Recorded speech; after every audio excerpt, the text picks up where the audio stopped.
ఇక్కడికి మనతో సత్యనారాయణ గారు బిజినెస్ అనలిస్ట్ సత్యనారాయణ గారు కూడా జాయిన్ అయ్యారు. సత్యనారాయణ గారు నమస్కారం. నమస్తే. సత్యనారాయణ గారు, అంటే ప్రభుత్వం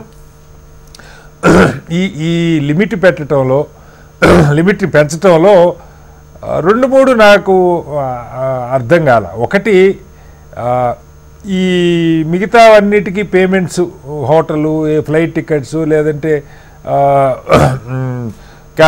లోన్స్, ఈఎంఐలు కట్టుకోవటం, వీటన్నిటికీ ఇది పెట్టారు. సరే, హెల్త్ ఎడ్యుకేషన్కి ఆ స్థాయిలో ఉన్నాయని ప్రభుత్వాలు ఒప్పుకున్నట్టుగా కనపడుతుంది ఫీజులు. అదొకటి పక్క పెడితే, జ్యువెలరీకి యాక్చువల్ జ్యువెలరీ చాలా కాస్ట్లీ. ఒక సంవత్సరం జీవితకాలంలో ఒకసారి కొన్నా కూడా ఈ తులం ₹1,00,000 ఉంటున్న పరిస్థితి. అక్కడేమో రోజుకు 6 లక్షలే క్యాప్ పెట్టారు. అలాగే క్రెడిట్ కార్డ్ పేమెంట్స్కి మళ్ళా రోజు మొత్తంలో 6 లక్షలే క్యాప్ పెట్టారు. నార్మల్ బిజినెస్ ట్రాన్సాక్షన్స్ వేరే అయినా కూడా వాటికేమో అన్లిమిటెడ్గా పెట్టిన పరిస్థితి. ఇక్కడ రెండు ప్రశ్నలు సత్యనారాయణ గారు. కొన్ని 10,000 కోట్ల ట్రాన్సాక్షన్స్ జరుగుతున్నాయి రోజుకి దేశం మొత్తంలో అని వింటా ఉన్నాం. ఒక్కొక్కసారి సర్వర్ల ప్రాబ్లం వస్తూ ఉంది. ఈ పెద్ద పెద్ద ట్రాన్సాక్షన్స్ చేస్తున్నప్పుడు చేసే వెసులుబాటు కల్పిస్తే చేస్తారు ప్రజలు. అవి స్ట్రక్ అయిపోతే ఏంటి పరిస్థితి? మనకు అసలే ఈ సైబర్ క్రైమ్ విపరీతంగా పెరిగిపోతున్న ఇది కూడా మనం చూస్తూ ఉన్నాం. సో వీటిని, సైబర్ సెక్యూరిటీని కానీ, లేకపోతే ట్రాన్సాక్షన్లో ఒక్కోసారి డిలే ఉంటుంది, 10-15 నిమిషాలు కూడా డిలే ఉంటుందని చాలామంది చెప్తున్నారు. ఈవెన్ మీరు గూగుల్ పే చేయగానే మీకు డిడక్ట్ అయిపోయినట్టు కనపడుతుంది. అవతల వాళ్ళ క్రెడిట్ కావడానికి ఒక్కోసారి కొంత టైం యూజువల్గా తీసుకోవట్లేదు, కానీ కొన్ని కేసెస్లో తీసుకుంటుంది. సో ఈ సెక్యూరిటీ నామ్స్ని ప్రభుత్వం చూస్తూ ఉందా? ఇవన్నీ అకౌంట్ ఫర్ అవుతున్నట్టుగా మనం భావించవచ్చా? పన్నుల ఎగవేతదారులు, హాస్పిటల్, జ్యువెలరీ షాపుల కానీ, లేకపోతే ఇన్స్టిట్యూట్స్ కానీ నిజంగా అవి ప్రాపర్గా అకౌంట్ ఫర్ అవుతున్నాయా? ఎలా అర్థం చేసుకోవాలి? ఓకే, ఇప్పుడు మీరు అన్నట్టు ఏమైతుందంటే, షేర్ మార్కెట్లో ఏదైతే ట్రాన్సాక్షన్స్ బాగా జరుగుతున్నాయో, ఇప్పుడు గోల్డ్ 1,14,000 ఇవాళ ఆల్ టైమ్ హైక్ పోవడం జరిగిందో, ఇక్కడ ఈ పేమెంట్లు అంటే గూగుల్ పేలు, ఫోన్ పేల ద్వారా మనకి కొంత అమౌంట్లే పోవటం, లిమిట్ తక్కువ ఉండటం వల్ల ఏమవుతుంది అంటే ఓవరాల్ గా వేరే ప్లాన్ చేసుకోవాల్సి వస్తుంది. ఇప్పుడు ఇవాళ 15 నుంచి నిన్న నుంచి ఇవి ఏదైతే అమల్లోకి వచ్చిందో, షేర్ మార్కెట్ ఎప్పుడైతే ఆల్ టైమ్ హైక్ అంటే గోల్డ్ ఆల్ టైమ్ హైక్ వెళ్ళటం జరిగింది. యుఎస్ మార్కెట్ లో ఆల్ టైమ్ హైలోనే ఉన్నాయి. ఎప్పుడైతే ఈ క్యాపిటల్ మార్కెట్ సంబంధించి అంతకుముందు 5 లక్షలు ఉంటే ఇప్పుడు 10 లక్షలకు చేయడం జరిగింది. ఇవి 2 సార్లుగా చేసుకోవచ్చు అనమాట. ఇప్పుడు ఇన్సూరెన్స్ కూడా అవేర్నెస్ రావడం జరిగింది. ఇన్సూరెన్స్ సెక్టార్ కూడా 5 లక్షల నుంచి 10 లక్షలు చేయడం జరిగింది. ఇక ఈ గవర్నమెంట్ కి సంబంధించి ఏవైతున్నాయో 5 లక్షల నుంచి 10 లక్షలు, ట్రావెల్ కి సంబంధించి కూడా 5 లక్షల నుంచి 10 లక్షలు, క్రెడిట్ కార్డ్ పేమెంట్స్ మాత్రం 5 లక్షల నుంచి 6 లక్షల వరకే జరిగింది. ఇక తర్వాత కలెక్షన్స్ వరకు 5 లక్షల నుంచి 10 లక్షలు జరిగింది. మీరు అన్నట్టు జ్యువెలరీ, అంతకుముందు జ్యువెలరీ 2 లక్షలు ఉండేది, ఇప్పుడు 6 లక్షలు పెంచారు. అంటే 2 లక్షల వరకు లిమిట్ తోటి మన వాళ్ళు పేమెంట్ చేసి 2-3 అకౌంట్ల నుంచి కానీ ఏదైనా పేమెంట్ చేయడం జరిగేది అప్పటికి. ఇప్పుడు ఏంటిది, మీరు అన్నట్టు ఈ గోల్డ్ ఆల్ టైమ్ హైక్ రావటం, అవేర్నెస్ పెరగటం, అందరూ ఎవరైతే కెపాసిటీ అంటే కొనుగోలు శక్తి పెరిగింది, అందరికి సేవింగ్స్ పెరిగినాయి. ఆడపిల్లలు, మగపిల్లలు, సాఫ్ట్వేర్ ఎంప్లాయీస్ ప్యాకేజీలు పెద్ద మొత్తంలో ఉన్నాయి. అందుకని చెప్పేసి వాళ్ళకి ఇప్పుడు 2 లక్షల నుంచి 6 లక్షల వరకు పెద్ద మొత్తంలో ఖర్చు పెట్టమని ప్రభుత్వం వెసులుబాటు కల్పిస్తుంది. వెసులుబాటు కలిగించింది. అయితే ఇక బిజినెస్ మర్చెంట్స్ వారికి 5 లక్షలు ఉంది. ఇప్పుడు వాళ్ళకి ఇంకా అన్లిమిటెడ్ అన్నమాట. అంటే ఇంకా ఎక్కువ చేసుకునేటానికి, అంటే ఎక్కువ బిజినెస్ చేసే వాళ్ళకి ఇంకా అన్లిమిటెడ్ అయింది. ఇక రిటైల్ కి వచ్చేటప్పటికి 5 నుంచి 5 ఉంది రిటైల్ బిజినెస్. తర్వాత డిజిటల్ అకౌంట్స్ ఓపెనింగ్ మాత్రం 5 ఉంది. డిజిటల్ అకౌంట్ ఇనిషియల్ ఫండింగ్ వచ్చి 2 ఉంది. ఇక పోతే మీరు అన్నట్టు ఇదంతా అకౌంట్ ఫర్ అవుతుంది, త్రూ బ్యాంక్ ద్వారా జరుగుతుంది. ఇవన్నీ కూడా రేపు ఇన్కమ్ ట్యాక్స్ కానీ అన్ని వెళ్ళిపోయి రేపు వాళ్ళు ఏ విధంగా ఇన్కమ్ ట్యాక్స్ కడుతున్నాడు, ఎగ్జిబిషన్స్ తీసుకుంటున్నా లేదా, ఈయన పాన్ కార్డు క్లిక్ చేసి ఈయన అకౌంట్ మొత్తం తీస్తే ఈయన అమౌంట్ లో ఏమేమి ట్రాన్సాక్షన్ జరిగింది అనేది ఒక నోటీస్ వచ్చేస్తుంది, ఒక మెయిల్ వస్తుంది. ఇక తర్వాత వీటితో పాటు ఇవి ఎప్పుడైతే సర్వర్ ప్రాబ్లం ఉన్నా, నెట్వర్క్ ప్రాబ్లం ఉన్నా జరుగుతాయి. ఉదాహరణకి ఇప్పుడు చార్ధామ్ యాత్రకు పోతారు, లేకపోతే నార్త్ కి అక్కడ అసలు నెట్వర్క్ రాదు, అక్కడ వాళ్ళు ఎంతసేపటికి ఇంకోటి ఏంది, ఇవన్నీ మాకు తెలియదు, మాకు క్యాష్ అంటారు. ఏటీఎం కి పోతే ఏటీఎం లో క్యాష్ ఉంటది, అంటే ఉన్నంత వరకు ఉంటది, లేకపోతే మళ్ళీ లిమిట్స్ ఉండవు, మళ్ళీ వెతుకుంటూ పోవాలి. అందుకని ముందే చెప్తారు ఈ ట్రావెల్స్ వాళ్ళే, ఏమండి మీరు మాక్సిమం క్యాష్ తెచ్చుకోండి, అక్కడ ఎక్కడికి పోయినా కానీ క్యాష్ ట్రాన్సాక్షన్స్ జరుగుతాయి, సిగ్నల్స్ ఉండవు. సిగ్నల్స్ ఉన్నా కానీ మీరు అన్నట్టు మన దాంట్లో డెబిట్ అయినట్టు ఉంటది, అక్కడ చూపించదు. చూపించకపోతే నాకు సంబంధం లేదు మళ్ళీ అంటాడు. మళ్ళీ మనం మళ్ళీ చేస్తే మళ్ళీ పోద్ది, ఏమవుతుంది, డబల్ పోయినట్టు ఉంటది.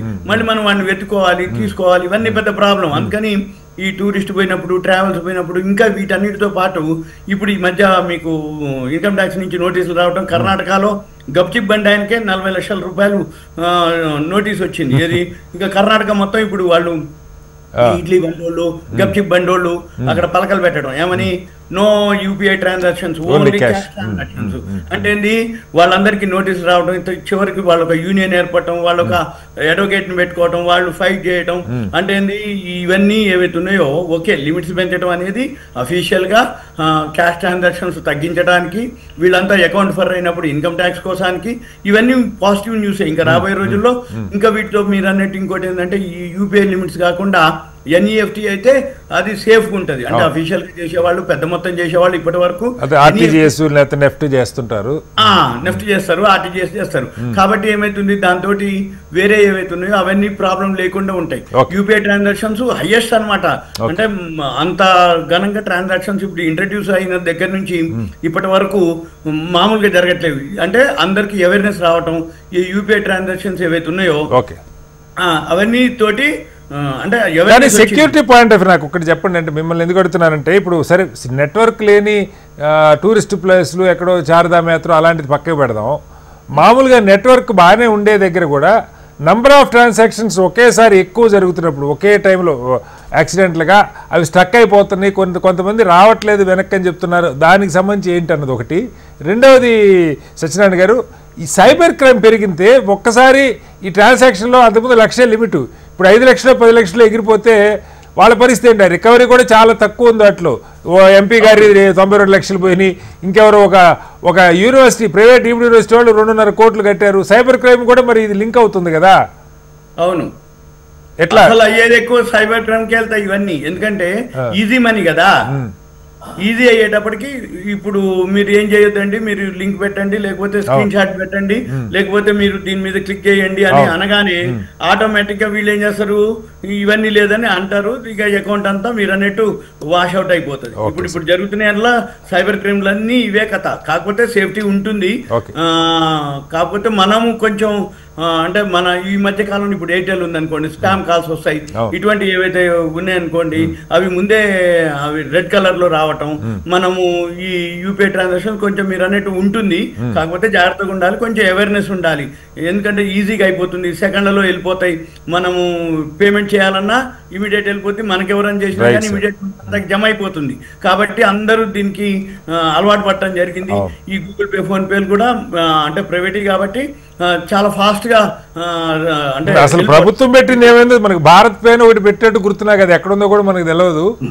అంటే పబ్లిక్ సెక్టర్ గవర్నమెంట్ ఆర్గనైజేషన్ లో ఏమైతుందంటే, మీరు అన్నట్టు సర్వర్ ప్రాబ్లం ఉంటది, లేకపోతే నెట్వర్క్ ప్రాబ్లం ఉంటది.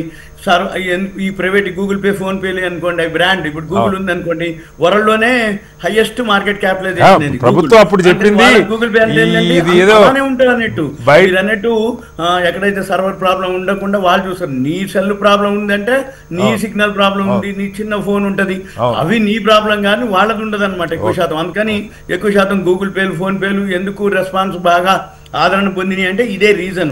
ఇప్పుడు ఎప్పుడైతే 2016లో స్టార్ట్ అయినటువంటి ఈ డిజిటల్ గూగుల్ పే, ఫోన్ పేలు మామూలుగా అపారమైన, అంటే ఆ ప్రజాదరణ అంత విధంగా అనమాట. అంటే ప్రపంచంలో ఎక్కడా లేదు సార్, మన దగ్గర వాడుతున్నంతగా వాటిని ప్రపంచంలో ఎక్కడా వాడట్లా. కానీ అట్ ది సేమ్ టైం మన దగ్గర డబ్బు కూడా విపరీతంగా మళ్ళీ చలామణిలోనే ఉంటుంది. అది ఏంటో అర్థం కాని విషయం. అంటే ఇప్పుడు ఈ యూపీఐ ఎంత అంటే, మీరు సింపుల్ అనమాట, రైతు బజార్కి పోయి 5 రూపాయలు కొత్తిమీర కొన్నా, గోంగూర కట్ట కొన్నా కానీ 5 రూపాయలు 10 రూపాయలు కూడా గూగుల్ పే, ఫోన్ పేలే. అక్కడ ఒక సౌండ్ వస్తుంది, మీ ఖాతాకి జమ అయిపోయినట్టు. ఏమంటే ఇంకా ఆమె మందు మంచిది మంచిది అంటది. అంటే ఆమె చూసుకునేది లేదు, వచ్చిందో లేదో తెలియదు. అంటే అంత 5 రూపాయలు 10 రూపాయలు కూడా గూగుల్ పే, ఫోన్ పేలే అంత అలవాటు పడిపోయారు. ఇప్పుడు ఎవరు అంత లేదనమాట. అయితే ఈ బ్యాంక్ ఖాతాలు లింక్ ఉంటాయి కాబట్టి అటువంటి ప్రాబ్లమ్స్ ఏమి ఉండవు. మీరు అనుకున్నటువంటి ఎటువంటి అమౌంట్లు డిఫాల్ట్ అంటే పేమెంట్లో ఆగిపోవటం, డిఫాల్ట్ కావటము లేకపోతే అవి మిస్గైడ్ కావటము మిస్యూజ్ కావటము అనేది ఉండదు. కాకపోతే మనంతటా మనం ఈ సైబర్ క్రైమ్ వాళ్ళకి మాట్లాడితే మనం టెంప్ట్ అయిపోయి షేర్ మార్కెట్లో మీకు బాగా లాభం వస్తుంది, మీరు ఈ లింక్ క్లిక్ చేయండి, ఈ లింక్ మీద ఓపెన్ చేయండి, మీరు పంపించినాయి మీరు కొంత ఫండ్ పెట్టండి అని చెప్పేసి అవన్నీ వేరే. పేమెంట్లకు మాత్రం ఎటువంటిది ఏం లేదు, బ్యాంకులో లింక్ ఉంటుంది కాబట్టి మన పేమెంట్లో ఏదైనా జరిగినా మీరు అన్నట్టు ఏదైనా జరిగితే రిఫండ్ వస్తుంది, అక్కడ వస్తుంది మెసేజ్ పేమెంట్ అదే పోలేదు కాబట్టి మళ్ళీ మీకు 1 వీక్ 1 డే యూజువల్ గా అలా వస్తుంది. కొన్ని సందర్భాల్లో కొంత ఇబ్బంది అవుతుంది, కంప్లైంట్ ఇవ్వాల్సిన పరిస్థితి కూడా